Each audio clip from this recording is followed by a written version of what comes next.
నమస్తే, welcome to Guntur voice. నేను శివరాజ్ శంకర్. ఇక్కడ ఐఏఎస్ ప్రవీణ్ ప్రకాష్ విఆర్ఎస్కు ప్రభుత్వం ఆమోదం. ఈయన వాలంటీర్ రిటైర్మెంట్ తీసుకుంటున్నారు. ఇంకా ఈయనకి 2 ఏళ్ల పదవి కాలం ఉందంట. సో అయినా కూడా ఈయన వాలంటీర్ రిటైర్మెంట్ తీసుకుంటున్నారు. ఎందుకు అని కారణాలు చూసుకుంటే ఈయన ముందుగా ఒకసారి ఈ న్యూస్ చూద్దాం. సీనియర్ ఐఏఎస్ అధికారి ప్రవీణ్ ప్రకాష్ స్వచ్ఛంద పదవీ విరమణకు ప్రభుత్వం ఓకే చెప్పింది. గత ప్రభుత్వంలో కీలకమైన సాధారణ పరిపాలన శాఖతో పాటు విద్యాశాఖ ముఖ్య కార్యదర్శిగా పనిచేశారు. కొత్త ప్రభుత్వం రాగానే ఆయనకు పోస్టింగ్ ఇవ్వలేదు. జీఏడీలో రిపోర్ట్ చేయాలని ఆదేశించింది. దీంతో 2 ఏళ్లు సర్వీస్ ఉండగానే వీఆర్ఎస్కు దరఖాస్తు చేసుకున్నారు. విద్యాశాఖ టెండర్లలో నిబంధనలు పట్టించుకోలేదని ఆయనపై ఆరోపణలున్నాయి. ఆయనపై ఒక్క ఆరోపణే కాదు, చాలా ఆరోపణలు ఉన్నాయి. సరిగ్గా ఒక్కసారి ఈ స్టోరీ ఎక్కడ స్టార్ట్ అయిందంటే, ఈయన 2 ఏళ్ల క్రితం, గత ప్రభుత్వంలో 2 ఏళ్ల క్రితం ఏదైతే టీచర్లు విజయవాడలో పెద్ద ఎత్తున సమ్మె చేశారు. దాని తర్వాత వైఎస్ఆర్సీపీ ప్రభుత్వం టీచర్ల మీద ఒకలాంటి కోపంతో ఉందని చెప్పేసి వార్తలు అయితే వచ్చాయి. సో ఆ ఉద్దేశంతోనే ఈ ఐఏఎస్ ప్రవీణ్ ప్రకాష్ గారిని ప్రిన్సిపల్ సెక్రటరీ ఆఫ్ ఎడ్యుకేషన్గా నియమించిన తర్వాత ఈయన టీచర్ల విషయంలో చాలా కఠినంగా వ్యవహరించారు. ఎప్పుడైనా అధికారులు ఒక వ్యవస్థని పటిష్టంగా నడపాలనుకోవడం, ఉద్యోగుల్ని సరిగ్గా దారిలో పెట్టడం అనేది చాలా మంచి విషయం. అధికారులు ఖచ్చితంగా చేయాలి. కానీ ఈయన కక్షపూరితంగా వారి పట్ల వ్యవహరించిన తీరైతే నిజంగా చాలామందికి కోపం తెప్పించిన పరిస్థితి.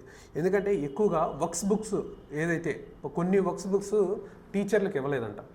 స్టూడెంట్స్కి సంబంధించి ఇది అందించలేదు. అయినా ఆ వర్క్స్ బుక్స్ ఇచ్చిన వెంటనే ఈయన సడన్ విజిట్కి వెళ్ళేవాడు. స్కూల్స్కి అనుకున్నారు, స్కూల్స్కి కూడా కాదు, ఇంటికి వెళ్ళిపోయాడు. గవర్నమెంట్ స్కూల్లో చదివే పిల్లలు ట్యూషన్లు ఎప్పుడు కూడా ప్రైవేట్లో చేరతారు, లేదంటే ఇంట్లో ఉంటారు. సో ఇళ్ళకి వెళ్ళి వాళ్ళ వర్క్స్ బుక్స్ వాటన్నిటిని చెక్ చేసి దానికి సంబంధించిన టీచర్ని ఫోన్ చేసి ఆ ఇంటికి పిలిపించి ఆ టీచర్ల ముందు, ఆ తల్లిదండ్రుల ముందే, మిగతా టీచర్ల ముందు, తల్లిదండ్రుల ముందు, విద్యార్థుల ముందు ప్రత్యేకంగా ఎవరైతే క్లాస్ టీచర్ ఉన్నారో వాళ్ళని విపరీతంగా వేధించిన పరిస్థితి.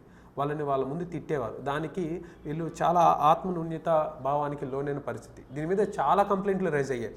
ఇకపోతే టైంకి రావాలని చెప్పేసి సడన్ విజిట్లు, చిన్న కారణాలకి వాళ్ళని తిట్టి వాళ్ళని సస్పెండ్ చేయడాలు, ఇట్లాంటివి చాలా చేసుకుంటూ వచ్చారు. సరిగ్గా ఏదైతే విజయవాడలో జరిగినటువంటి ర్యాలీ, సిపిఎస్ రద్దు, అలాగే పిఆర్సీకి సంబంధించి ఏదైతే టీచర్లు ర్యాలీ చేశారు, దాని తర్వాత కక్షపూరితంగా ఈ ప్రవీణ్ ప్రకాష్ గారిని ప్రభుత్వం నియమించిందని, ఈయన జగన్మోహన్ రెడ్డి గారికి అత్యంత సన్నిహితంగా ఉన్నటువంటి అధికారి. గతంలో ఒక ఫోటో కూడా వైరల్ అయింది. జగన్మోహన్ రెడ్డి గారు కుర్చీలో కూర్చుంటే మోకాళ్ళు వేసుకొని ఆయన పక్కన ఇట్లా కూర్చుని మాట్లాడిన పరిస్థితి. దీని మీద ఎందుకు ఎంత విమర్శ జరిగిందంటే, ఒక ఐఏఎస్ స్థాయిలో ఉన్నటువంటి అధికారి ఒక సీఎం కానీ పిఎం కానీ ఎవరి దగ్గర కూడా ఎప్పుడు కూడా అలాంటి పోస్చర్స్ చేయకూడదని చెప్పేసి పెద్ద ఎత్తున విమర్శలు అయితే వచ్చాయి. ఇది ఓవరాల్గా ఈయన మీద. అయితే ఈయన వాలంటీర్ రిటైర్మెంట్ తీసుకోవడానికి గల కారణాలు ఏంటి అని ఒకసారి చూసుకుంటే, ఈయన్ని ప్రభుత్వం మారగానే లోకేష్ గారిని ఆయన పేషీలోకి తీసుకుంటారేమో అని చెప్పేసి ఆయన మర్యాదపూర్వకంగా కలిశారు. మరి అక్కడ ఏం జరిగిందో తెలియదు, కానీ ఈయన్ని జీఏడీలో రిపోర్ట్ చేయాలని ఆదేశించారు. దీనికి ఈయన హట్ అయిపోయినట్టు కొన్నాడు. జీఏడీలో ఎందుకు రిపోర్ట్ చేయాలంటే, ఇది చాలా గతంలో ఈయన ఉన్న పొజిషన్ కంటే చాలా తక్కువ పొజిషన్ ఇచ్చి ఈయన్ని ట్రాన్స్ఫర్ చేయడము, లేదంటే అక్కడ ఉన్నటువంటి పెద్ద అధికారుల కింద ఈయన పెట్టడము, ఇలాంటి పరిస్థితులు ఉంటాయన్నమాట. ఇలాంటి పరిస్థితులు వస్తాయని చెప్పేసి ముందుగా ఈయన తెలివిగా వాలంటీర్ రిటైర్మెంట్ ప్రకటించాడు. దానికి సంబంధించి ప్రభుత్వం కూడా ఆమోదం తెలిపింది. సో ఇది ఓవరాల్గా ప్రవీణ్ ప్రకాష్ గారి మీద ఉన్నటువంటి ఆరోపణలు, ఆయన వాలంటీర్ రిటైర్మెంట్కి సంబంధించి ప్రభుత్వం తీసుకున్న నిర్ణయం ఆమోదం తెలిపింది.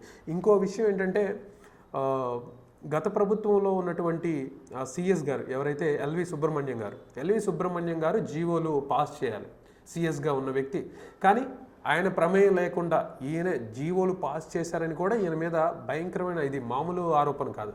సో నిజంగా ఈయన మీద most controversial IAS principal secretary ఈయన ప్రిన్సిపల్ సెక్రటరీ ఆఫ్ ఎడ్యుకేషన్ కాకముందు కూడా సీఎంఓలో పనిచేసి కూడా ఈయన చాలా విమర్శలు ఎదుర్కొన్నారు. ఏదైతే రైతులకు సంబంధించిన భూములకి సంబంధించి మొత్తం స్వాధీనపరుచుకున్నారనో, లేదంటే వారికి కావాల్సిన పొలిటీషియన్స్కి ఈయన దగ్గరుండి ఇప్పించారనో.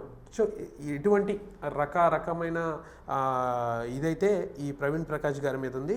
ఈయన గురించి బాగా తెలియాలి అంటే ఎవరైతే ఆంధ్రప్రదేశ్లో గవర్నమెంట్ టీచర్స్ ఉన్నారో వాళ్ళని అడిగితే ఈయన గురించి బాగా చెప్తారు. సో ఇది ఈయన మీద ఉన్నటువంటి ఆరోపణలు.